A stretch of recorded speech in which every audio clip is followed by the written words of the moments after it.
This is your friendly neighborhood PhD, and you're listening to the Tide Pod. All right. Well, hi, everybody. It's another episode of the Tripod. And today I'm joined by Mandie Kijinski, who is also a podcaster. And I know that you're also a mom of two, and there's many dynamics at play with your work and podcasting and the guests that you're having on. And it's really, really cool to see the diversity of people that you've talked to. And I know that there's a lot of inspiration I've taken with my podcast from, being a guest on yours early on. So it's really good to have you and have a chance to talk some more. Well, thank you. I really appreciate you having me. For anybody who hasn't listened to my podcast is Powers at Play. So you are able to find that on Spotify and Apple and a couple other platforms, but those are the main. And listen, it's guests like you being on my podcast that make it fun for me and I think make it valuable for other people. So I should say thank you to you back, most importantly. Hey, well, that's good that we can both, get so much out of it. It's really, really a beneficial, I think, thing to have a podcast where you have organic back and forth discussions and tell stories. I think that's what it comes down to for me. So, but I would like to ask you actually how you came up with that title in the first place on Powers at Play. That's a great question. So I went back and forth on a few different names. Ultimately, I work in the corporate world. I'm a mom of two little boys, like you said. You have the media that you consume, the social media that you Mhm, consume. And there's all these different dynamics going on. There's all these different interactions going on. There's all these different responsibilities going on. And I realized really quickly that everybody has a different perspective and everybody has a different experience in their life. And those dynamics, those responsibilities that are pulling at you, those perspectives, those experiences, they are all very powerful and they are all playing into how you view the world and the way that you communicate and the way that you treat others and ultimately what you believe in. And so for me, really understanding the diverse dynamics of mhm, individual people was really important to me. So that's kind of where the powers at play. So like what are the powers at play that are impacting this person? mhm, And to take it the next step is I try to bring a lot of people on my podcast that either have experienced something that I have no idea. They mhm, have a very polarized view that's very different than mine.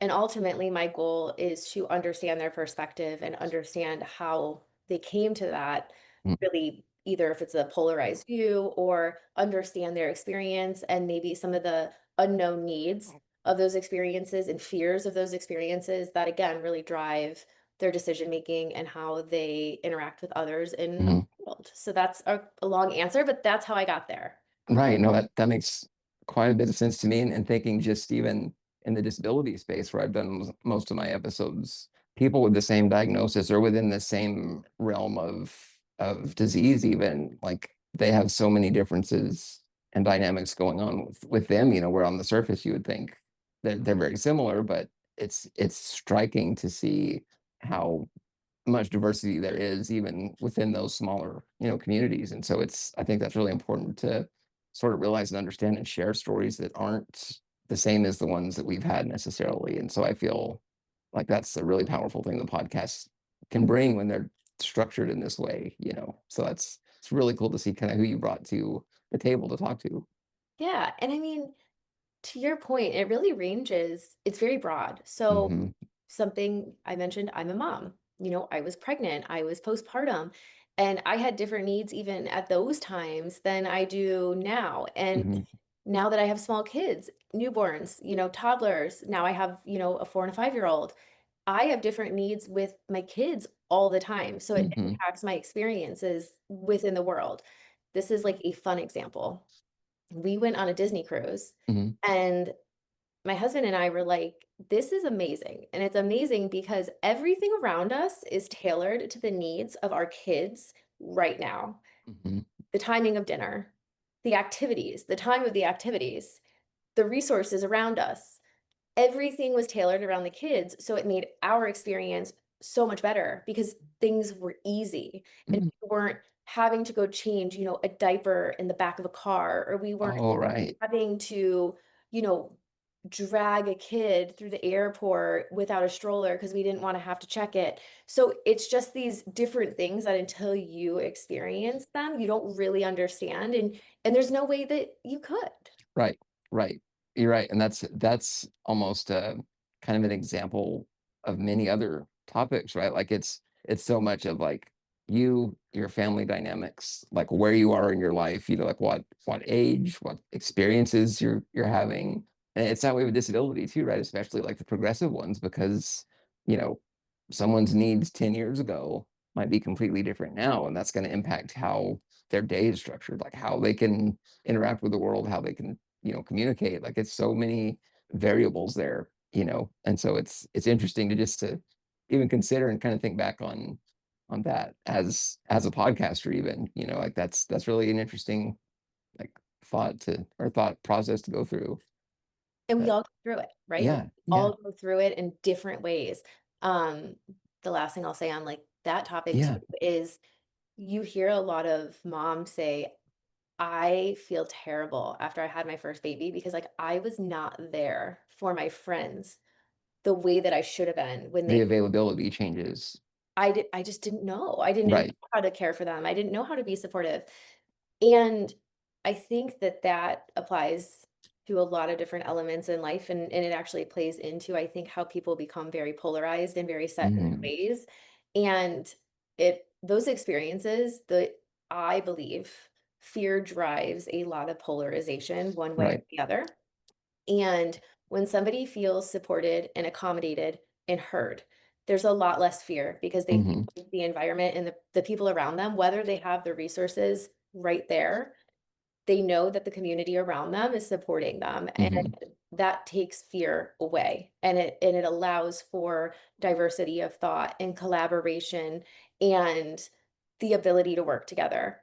When somebody feels alone and Hmm. somebody feels like nobody hears them and somebody feels like they don't care about them, that's when somebody becomes very polarized. That's when somebody becomes very fearful because they're fighting for something, they're fighting for their life in some way, and they Right. feel alone in that. And I think Right. you talk about, a lot of those, challenges with having a disability. I think about you very often. Every time I go to doctor's appointments, I think about getting on the elevator. And I Hmm. think about how you were like something as simple as needing to like press the buttons. Right. And, I think about you every time I get on an elevator because I think about that experience. And it's like I would have just never thought about that had Hmm. I not spoken to you. It's not that I don't care about you. It's not that I don't care about Yeah. people with disabilities. Right. I just didn't know. And And so that happens so often, I think, is that if you don't know what you don't know, basically, until you visit with someone to learn about kind of what their day-to-day life is, and then it changes everything forever. Like I've had professors that, until they knew I was having an issue with something, like they couldn't be expected to know exactly what the needs were, but then you can see that awareness grow and how beneficial it is, when you just have like honest communication about like, this is what I need, or this is an issue I'm having. And I feel like this kind of back and forth, like conversational format with podcasts is almost a way to accelerate that too, because we can spread a message, I think, a lot quicker through online social media than we can, face to face in person. So I think that's such a cool thing to see, you know, with different people talking. Do you feel like, I'm curious, with your podcast so far, do you feel a sense of people becoming less maybe isolated, or that they're more open after talking through it just in a conversation format? Do you have a feeling that that's been happening at all with your podcast? absolutely. I Yeah. think, I talked one way, right? Those experiences I was just telling you about, that's Yeah. just one way. The other way is so you reduce fear on one side, but then you can also reduce anger on the other side. And I'll give you a really good example. So I had a podcast, it was in season 1, and just I'm giving everybody a fair warning. This was a political conversation. So I am respectful of all political views. I find myself very in the middle, and it's important to me that I understand both sides of things. Um, and so I will say, in some of my more natural beliefs, I would be considered liberal. And I define liberal as being I want everybody to live their best lives. I want everybody to be like empowered with the resources that they need. to live their best life. That's what I feel. They are free to live their best life. That's Mhm. how I define being liberal. So in that sense, you can put me on that side. So I was having a conversation that was recommended to me with somebody that identified as being very conservative. Mhm. And I was really nervous to have this conversation. And I found myself kind of not wanting to have it. But I said, that mean, I really had to I had to say, that means I should have it. That means I Mhm. should have this conversation because I'm kind of mad about some of the viewpoints here. Specifically, I had an ectopic pregnancy before my first son, and I can't imagine a world where I wouldn't have had access to the medical care that I needed. And it sits so heavy with me because it's like that was me choosing life. That was choosing to keep myself alive and then to be able to have my children. And so, this person that I was talking with, they are very pro-life. And so I was very nervous about this because just very different views.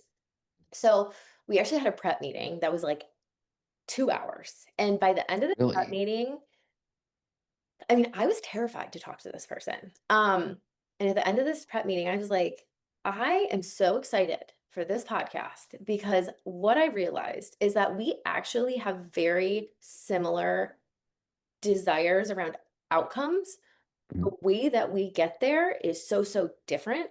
But if we can talk along these parallel paths about how to get to these ultimate goals that we have, Mhm. we can both compromise a little bit on each side and get there together. And so really that podcast showed me and taught me that that was possible with somebody that couldn't have been more diverse than me. And to this day, we still go to Bob Evans and get breakfast like Wow. every couple months. And we discuss things. And there's days that we're like, yeah, you know what? We're never going to agree on that. But you know what? Mhm. I respect you. And that's just what it is. Right, right. And like not agreeing on it doesn't necessarily mean that you have to, feel like there's this conflict that's never going to be, I don't know, it's always going to be a barrier, right? Like it's always going to be something that you can't overcome, but you can still go your separate ways and have your views without feeling like you have to change the other one Removing necessarily. removing anger, right? Right, Removing right. the anger from that conversation where somebody doesn't feel defensive Yeah, is game changing. And I feel like removing fear and removing anger are probably the two things I've learned the most with my right. podcast. And those are probably two of the hardest things to remove from a conversation. I mean, yeah, like I can kind of feel how that anxiety would be there. And at times I've had that when I've known someone you know, has some different views than me. And it's like, well, the tendency is to avoid those questions or to direct the conversation in a way that doesn't dive into that, right? So I don't know. I'm just curious, like with your 2 hour prep meeting, like that had to be just this like huge step, I would think, beforehand to actually be able to have a conversation that's recorded and shared with everyone. So like what was that 2 hour thing like? Did you tell them about your anxieties or like how was that? Yes, yes. Yeah, And we've become better friends. I mean, truly, my husband to this day laughs that this is like a friendship that I have because he's like, on paper, like you would be enemies. Like on paper, you would be enemies. right. That is where the human element really steps in and empathy really drives that ability to understand Mhm. somebody if you can take the time to do that. And I think obviously this topic was specifically political, but we really focused on facts. We focused on the Constitution. We focused on what our goals were. And ultimately, our goals laddered up to both wanting to live in a Mhm. free country Mhm. where we followed the Constitution and our representatives that we chose to represent us are following the Constitution. And like there were so many elements like that we agreed upon. And it was just very surprising how finding areas of agreement up front Mhm. allowed us to then have a very productive online conversation because we Mhm. knew we were working towards agreement. We were just showcasing in that podcast how two very different ways of getting to that can get to that. Right. It was almost like a tool set that podcast almost became a tool set of how to collaborate. And the way that we were able to do that was to find commonality up front and then backtrack. Right. Wow, that's such a good thing to consider because it's not just that one issue that defines you, right? Like there are I mean, you're a complete person. You have all of these different various areas that you have feelings in. And, it's like if you can find those commonalities too, I don't know, I think you gain more respect for the person as a whole. And it seems like that would really help then, moving to a online discussion too. So that's really interesting to think how a preemptive meeting could, sort of lead to that. And I think I've had a few where I've met beforehand and I do come away feeling better about, the plan going forward. But then there's also been some where I just dive right in and it works, so I don't know, it's interesting to see all the different things that go into each individual conversation too. So like that's really really great to know that that was kind of almost how you started off, right, with the podcasting space. And so that probably set the stage for every talk or conversation moving forward, didn't it? It's the human element. Like, Yeah. you said it perfectly. It's the human element. It's finding the human element in somebody, whether you agree with them or not, Hmm. and really keeping that at the forefront Hmm. of the conversation. I think if our communities, our lawmakers, our friends, our families, Hmm. everybody around us, if they were to focus on the human element first and foremost, our world would look like a very different place. Right. Right. I think that's so true. And remembering that whatever the person's status, wherever they are, what their beliefs are, they are a human being, and I think that's the part that is really difficult for people to accept, like quite often actually. And disability and chronic illness, that's also a big area, that people just, it's for some reason it's easy for them to detach themselves like empathetically, and then to sort of have that stigma and judgment of what's going on, and so like I'm curious in your experience, like I'm sure you've had other guests too that have had disabilities or chronic illness or things like that. Like, what has your personal experience sort of been with the disability and chronic illness space, if you want to share just however much detail on that? Yeah. Oh, I mean, I have I have a few areas that I Okay. can really dig in here. So this is outside of my podcast, but my Hmm. aunt passed away in October on October 28th, 2 years ago from ALS. And that was such an impactful time in my life Hmm. to watch her go through this because it was so fast. It was so progressive. It was so intense. And something that I really learned through that process was it was absolutely about her, right? But it was about her caregivers, her husband, the people around her, and like what they needed too. And something that I believe we could really improve on as a country is the disability allowance, the caregiving, protocol is not the right word, but maybe benefits is the right word. But the ability to be there for somebody that you love that is experiencing a disability. I feel like there should never be a time where you want to take care of a family member and you feel that you can't. And that was something that was so prevalent to me, and it changed the way that I operated even at work with people who are experiencing things at home. Again, it like comes back to that human element of I didn't understand like how not just physically, you know, intense that can be, but emotionally, like you love somebody, you want to take the best care of them. You don't want them to ever feel like you're not there for them. And I saw, my uncle really struggling with that. I saw my cousins really struggling with that, and I don't know if I answered your question No, 100, that's a really good answer though. but that really stuck with me. And yeah, I'll stop there. But yeah, that really, Yeah. really got me. No, That that kind of gets to the what I was, I guess, wanting to know mainly from that question is, you know, you realize or you see the behind the scenes of somebody with, like a neuromuscular disease. And it's not just them, it's their entire like network, family and friends, and everything, that it takes a toll on everybody, and so like having the resources, having the support for the caregivers, the family that need to be there for, being with a loved one. I do think they're really restrictive and, you know, I don't know that there's many areas of employment that offer any kind of, true help or even sympathy, I guess, Or into time that. off, Or right? right. We have And bereavement, but that you get like yeah, 5 days. Like exactly.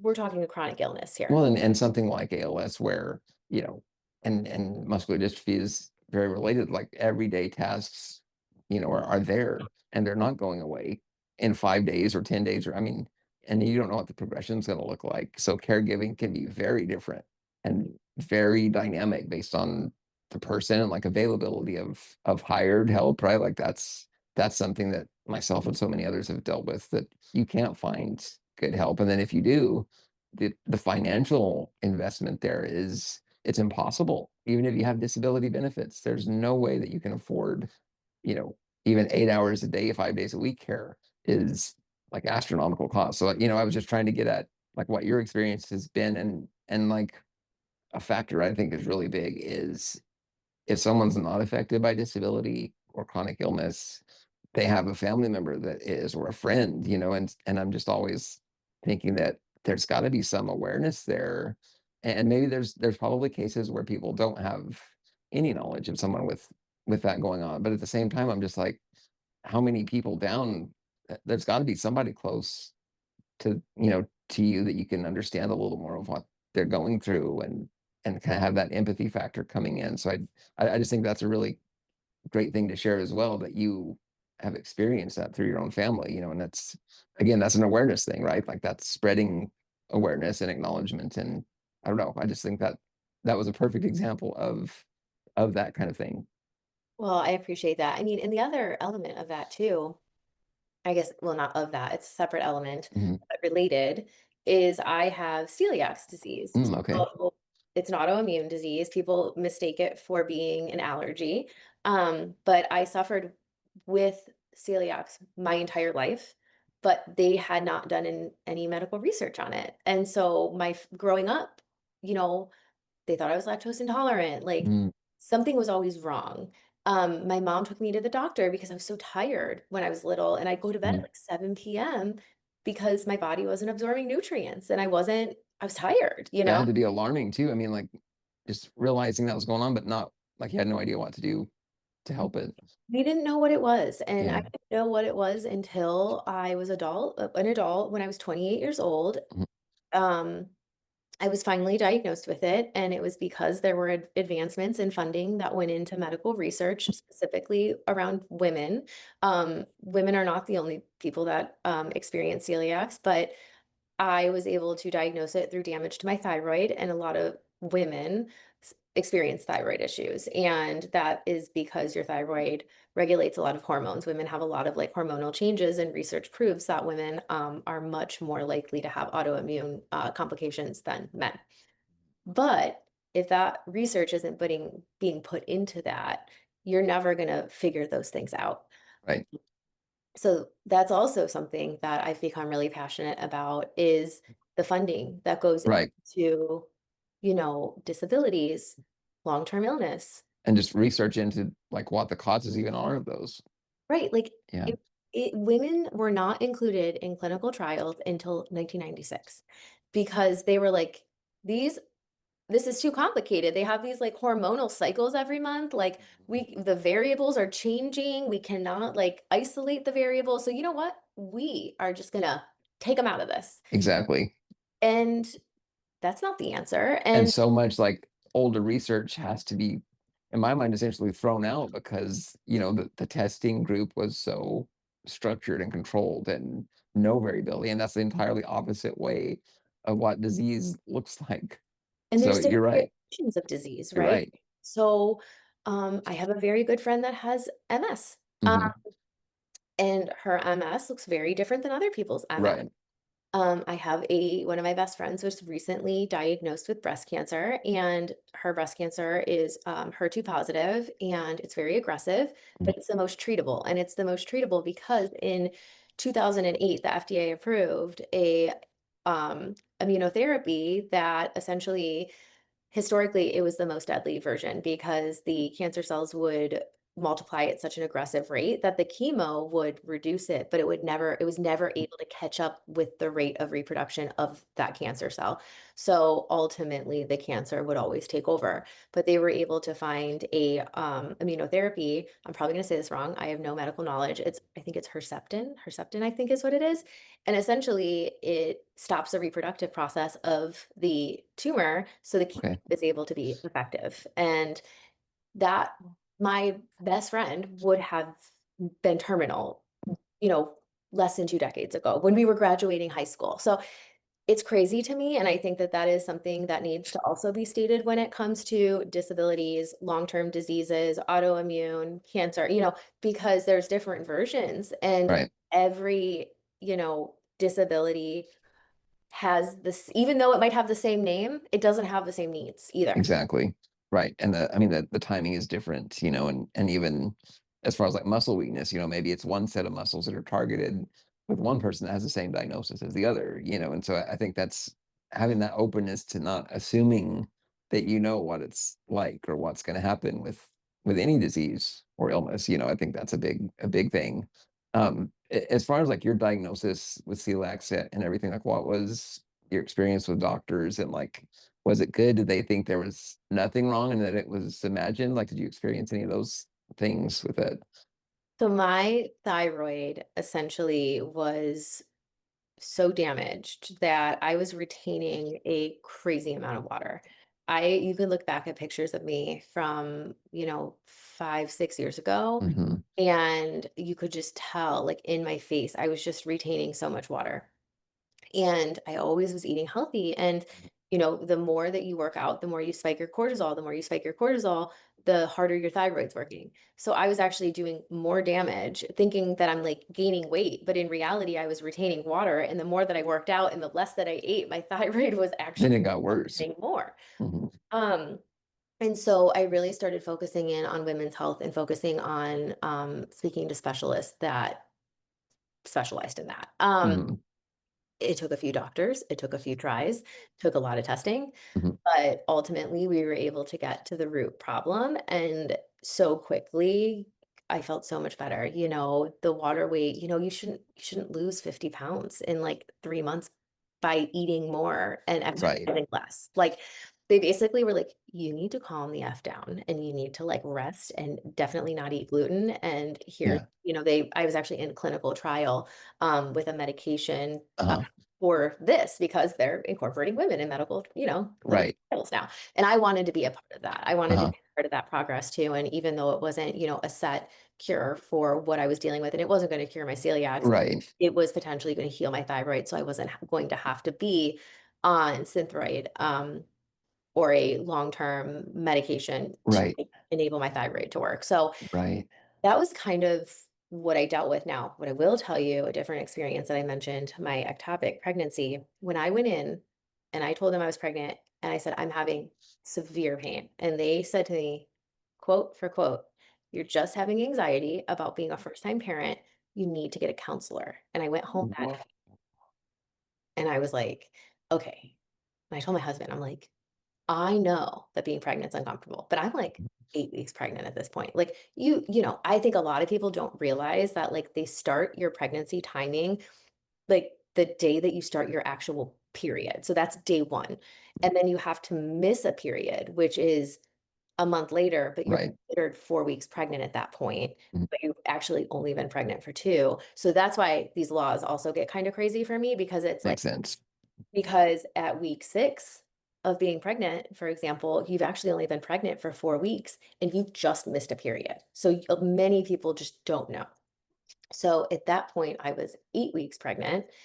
And I mean, I was in severe pain. And so I actually just went to my doctor. Like I was driving to work the next day trying to keep it together. And I was like, I was sweating all night, like holding my husband's hand. I was like, I can't do this for 9 months. It's crazy. Like something's Right. not You right. can't function. Yeah. Yeah, so I just drove to my doctor's office and I went in and I was like, I need an ultrasound. And they were like, okay, you can't just walk in like this. And I was like, no, like something is wrong. And they were like, okay, you're gonna pay out of pocket for the ultrasound. And so I was like, great. And so I got And like, okay, and on top of everything else, throwing that financial burden on top that's just fantastic. right. Yeah. So then they did the ultrasound, and actually the ultrasound tech at this point, I feel like there wasn't a lot of awareness around ectopic pregnancy, Yeah, and she ran out of the room crying. So that was also not great. Um, but anyways, I really experienced that lack of understanding. I experienced the dismissive yeah, behavior because, this was falling outside of the norm and that was annoying. Like, right. and they didn't. And isn't it strange how like those things that are outside the norm right away it jumps to, oh, it's in your head, it's a mental thing, you need therapy or counseling. Like that shouldn't be the first assumption. No, right? It's crazy. And the other thing too, I have a lot of thoughts, I guess, when I'm done. Right, right. I mean, yeah. I follow an account of this woman. She has ALS. When Mhm, my aunt was diagnosed with it, I really started to like dig in. I wanted to mhm, understand like how I could be supportive. I didn't know, like I didn't know what to expect. I didn't know what to do. And this one woman that I follow, she was progressing a lot slower. I think my aunt had it, for a while before she was actually diagnosed because diagnosing ALS is pretty complicated. Um, And she goes, "Well, I went in to do a breathing test, and, basically, they told me, like, I don't need to do them anymore because, like, the prognosis is bad and, like, they don't wanna put me through it." And she made such a good point, though. She said, "For a disease that is so under-researched and they don't have a cure for it, and they're looking to learn more about it, like, wouldn't you wanna track every marker? Like, wouldn't you wanna like, why would you just stop? If I'm alive and I'm able to give you more data, like, why would you mhm. stop taking that data from me?" And I Right. wow, that's a solid point. It is. And again, I mean, just something too like mentally to me about that effort that you're putting in to still do the test and see if there's a way to improve it, and it's so easy to be dismissed, and like, well, that's, it's you're going downhill and it's a bleak prognosis and that's all we can do. I mean, that's just not proactive in any way. I mean, it's not gonna further like improve the situation. So you're right. Like that is something to consider. That still going through the test is important. Yeah. And yeah, yeah. And so like I wanted to go back to that. You mentioned you went through a clinical trial. So Mhm. like what went into that process? Like were you nervous about even getting into it and trying something? Like what was the, I guess, setup of that Yeah. trial for you? Like what did you go through? So I'm not allowed to talk Okay. about the details of the clinical trial yet because they haven't released it. Now, what I will tell you is that they have about 4,000 drugs that are available Mhm, through the FDA in the US, and many of them are isolated to one or two use cases. mhm, And what they're finding is that there are many other use cases for those drugs. And they have found accidentally with a handful of drugs when somebody is taking it, they're seeing a positive impact on something else. And so the clinical trial that I was in was taking a very common prescription drug, so not over the counter, but prescription mhm. drug. Um, and I guess I should clarify, and I should clarify that I can't remember if that 4,000 is over the counter and inclusive of prescription only. Okay. I should clarify that I want to make sure that I'm not misstating that. Um, but it's one or the other, I can tell you Mhm, that. But the point is that there's a lot of other unknown use cases for medications that mhm, they have not researched yet. And so this is a common medication. It is a prescription medication that you have to receive, and they saw specific benefits for your thyroid. Um, while treating other things. And so while treating your thyroid, they actually realized that that was the reason actually some of those core symptoms were actually improving. So they were able to kind of dig in on that. So I went through a 1 year clinical study with it. It actually healed my thyroid. So like I know oh, yeah, wow. it was completely effective. Not every clinical trial is.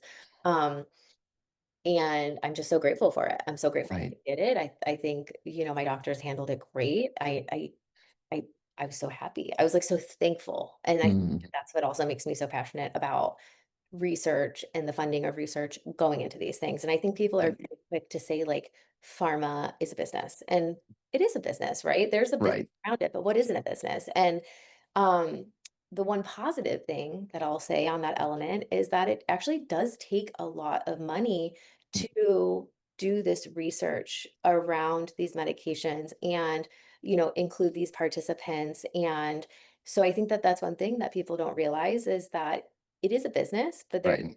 there is in fact a lot of costs associated with the trials, Absolutely. the safety of the medications as well. And like that's something that impacts the cost of medication It too. does, yeah. And like I totally I have seen that side from the other end of it too, being in graduate school in a biomedical, field, earning my degree. Like you could see all of the grants, all of the research funding that there is no way that anyone could get anywhere without it. And there's so much time and effort put in to, applying for like grants with the NSF or the NIH or, other organizations. And it takes years of study and years of that funding to even get to a point where you can offer a clinical trial on something, and so that that is such a need that I think it's maybe easy to write off or easy to say, well, there's way too much money being invested in these areas when if you don't understand what is involved in the day-to-day experiments and validating the results, there's just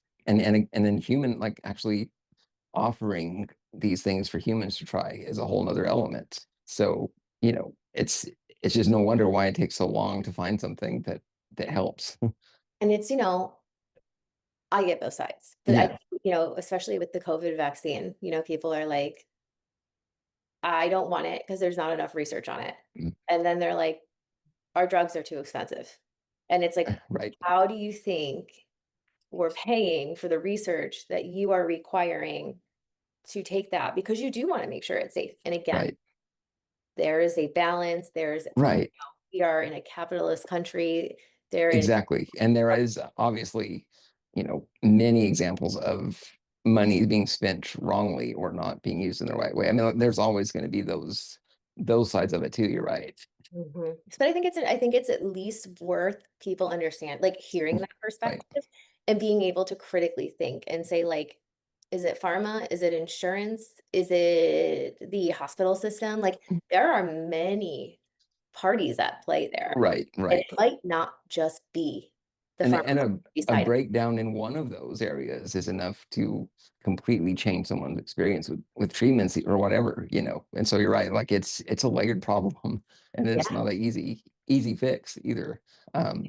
Yeah, but I did want to shift a little bit to kind of like stigma or ableism kind of around that area. And you mentioned that you were retaining water and things like that. Like how did that kind of impact your day-to-day experience, as like growing up and when it was happening, like what was there stigma, was there judgment sort of involved there at all? Yeah, I would tell you that I feel like this spreads across the boomer generation. And I'm Mm, making a generalization right now that is so offensive that like I know somebody's gonna hear me say this and like I'm saying that I understand it's a generalization, right? mhm, But I feel like a lot of women, especially in the boomer generation, are so focused on being thin and mhm, not even like muscular, but like watching calories. Like, why do you think like all these fat-free options came out? right, So, I think that there is a stigma with the generation raising us. And I think, my mom didn't know any differently. If I'm gaining weight, she's like, well, we need to watch what you're eating. We need to reduce your calories. We need to have you being more active. And so, like, but that's the problem is because like there are that lack of knowledge and like the lack of understanding around symptoms of autoimmune disease, for mhm, example, like water retention, you look very different than if you're gaining weight. And right, had there been more research and understanding around autoimmune diseases, especially in like children and young adults, I think that children would be better cared for and mhm, these diagnoses would be addressed much earlier. And right. like the damage to my thyroid wouldn't have happened. Like, And it's almost like that kind of fad mentality too, right? Like it something like that when it's assumed that that's the reason, then there's your capitalism, like all of these non-fat things coming out and like it's not getting to the root of the problem. It's trying to sort of mask a symptom in a yeah. way. And like and it's even frustrating like on my experience. Like I would go to doctors like specialists and they would say that, because of my steroid use, like I obviously was retaining water Yes. and all that they would keep talking about is diet and changing the nutrition and everything. It's like I'm fighting a losing battle here because these steroids are so Aggressive. extreme. Yeah, aggressive. Yeah. Yeah. And so Sorry you went through that. and luckily for me, it was a few years, when I was younger in middle and high school. So, there's other people that go through much more of that. But again, it's like you're focused on the wrong things here. So yeah, it's just there's so many complexities there. But I'm sure that it's resonates with a lot of people while we're talking about on that side of it. Yeah, Yeah. absolutely. And I Yeah. think just having the grace for people and like you shouldn't judge someone's body. You don't know Right. what's going on either, right? Like, Exactly. Exactly. people are so quick to judge your body, but you don't know what's going on. Just, Right. you Right. know, And again, it's like until you know the other side, it's not a good thing to make assumptions for sure. yeah, Yeah. absolutely. And it's Yeah. like that's just best practice across the board. It is. You Yeah. don't know what people are going through. Right. Exactly. Yeah. But I know there's like 1,000 different directions we could still go, but I know that we're kind of at the hour time limit on the podcast, but I did want to ask you the icebreaker I was going to ask you to start that Oh I yeah. skipped. So is there a musical, like, well, first of all, if you're passionate about any kind of music, is there a song that connects to you that you feel like almost is your theme song in a way? Anything that comes to mind in that area? You know what? I forgot about this question and I should have had an answer ready for this. I And think it's one of the hardest ones, honestly. it's one of the hardest ones. So I don't think that this would surprise anybody, but like I mean, I feel like a lot of people my age like rap music, and I Mm, understand there's, I don't want to say it's like my theme song because I know yeah. it's about the beat drop, okay? It's not about the lyrics. It's about the beat drop. Lil Wayne is absolutely the best rapper alive. I don't care Nice. what anybody says. Mhm. And he may or may not have a ghostwriter. I don't know, but he has like really interesting lyrics if you Yeah. actually listen to his lyrics. Yeah. Some of the other ones, like, Fair point.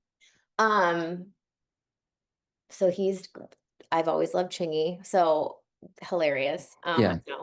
But I would say rap's definitely my favorite genre. Okay. But I do love like 90s like soft rock too. Like if I'm like needing to not, but if I need like an amp up song, like if I'm Yep. writing for like a presentation or something, Straight to rap on that. I'm listening to rap. I'm Yeah, listening to I like get that. early 2000s rap though. No, Mm, like, oh my gosh, I saw this like meme recently and mhm. the guy was like, the problem with this generation is like they're not listening to like X, Y, and Z rap music. Like they don't understand how hard it is out there. And I True. was like dying. I was like, that's hilarious. But I was like, they're missing out. Right. No, I agree with you there. Yeah. What about you? Gosh, I honestly, like you, I feel like there's different phases, like where it's maybe a theme song for this side of me or something. Yeah. But yeah, I do, kind of the upbeat music for sure when you're kind of needing to be productive or kind of gear up for something. But then for me, kind of just like the reflection side of it, like I go to a lot of the kind of like grunge alternative rock kind of in that 90s, early 2000s phase. And so like one of the big ones that stuck with me still is it's a Chris Cornell song. When I can't remember which band he was with at the time. I think it was maybe Audio Slave, but it's a song called "I Am the Highway," and it's if you listen to the lyrics, like it just really resonates with me on the disability side, and kind of learning to evolve and adapt with that, like as it changes. So that's kind of my main one right now for sure. I love that. I'm gonna have to really think about this. I'll have to text you when I'm listening to something. Yeah. I'm like, this is resonating with me. I really think for me, a lot of my joy for music comes from the beat of the song Mm, versus like some of the lyrics, right? right. And I'll tell you why. And this is why I struggle with this question because I'm in my own head a lot and I'm Mhm. thinking a lot and I love driving and I love listening to music when I drive.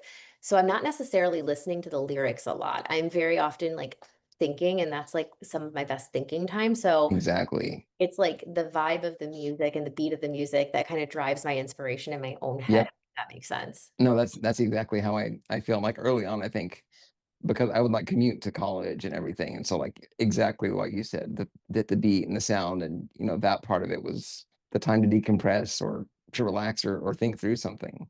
So like yes, that the beat is still a huge part of it, but now is like I've had a little more time, like I can have access to lyrics way more easily, right? So like Yeah.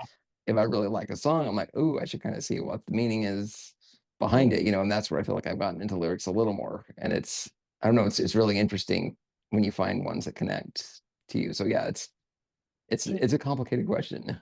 It is. Do you remember? Now I'll Yeah. LOL. Yes. I don't know if you did this, but like if you were like dating somebody or like had a crush on somebody and like their MySpace, they'd like put a song on. Oh yeah. And you were like, that's maybe the only time I really looked at lyrics. I'm like, is that about me? I know what you mean. I know what you mean. And MySpace was like the perfect like Yes. zone to put, yeah.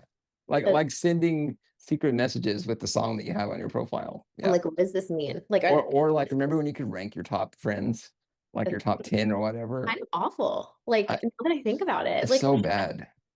Yeah. Yeah. And like that age, it's like you like, shouldn't be ranking friends. Yeah. right, who am I number one on their page? Yeah. Uh, Yeah. Like it was a social status, like what position you were on the MySpace list, mhm. whatever. Yeah. And my final note on the music thing, Yeah. actually, I have negative feelings about songs very often too. Like Oh if I yeah. was experiencing something and I heard that song a lot while I was like, Absolutely. that also is something with music that I feel like resonates with me. Right. Right. No, you're right. There are some songs that instantly now, if I listen to it 30 seconds, I'm in a bad mood. You're So like, it's no, right. thank you. Yep. I feel you there. Yeah, that's cool to know, kind of what your thoughts are on that because I don't know, I'm a pretty big music nerd, so I'm always curious, like what someone else is into, what it means to them, that kind of thing. So, that's awesome to get your thoughts on it too. That's really cool. This was awesome. I feel like I could talk to you all I day. do too. I do too. But I sure appreciate you coming on. Yeah, I think I said this to you even on my podcast. I'm amazed with you all the time and your optimistic view, the way that you navigate, your disability and there's a quote that resonates with me when I think about you and it's, our weakness can be somebody else's strength. And I think that, you know, it's not saying you're weak. It's saying that No, the no. challenges that we as individuals, experience, people tend to be private, but the more that you're able to share those and share your experience and we at the beginning talked about what loneliness can do to you and I think sharing those Mhm. experiences and showcasing to people that there is a community and there is somebody that they can talk about and that Yeah, understands them like it kind of rounds out our community like our conversation from the beginning of saying like that can also remove fear and it can remove right. anger and it can provide community and I think that you're doing an amazing job with that and so whether I say it to you or enough say it to you enough, Yeah. always thinking that. Well, that really means a lot, and you being one of the very first podcasts that I was a guest on, like that, seeing how you approached it and your guests and the way you structured, your conversations, I just feel like it's comforting in a way that allows people to open up and share things that maybe they wouldn't otherwise. So I think that the more we can do that kind of stuff, it's really going to be a powerful thing, I think, within podcasting and social media. So yeah, thank If you you for what did, you're doing too. Yeah, that too.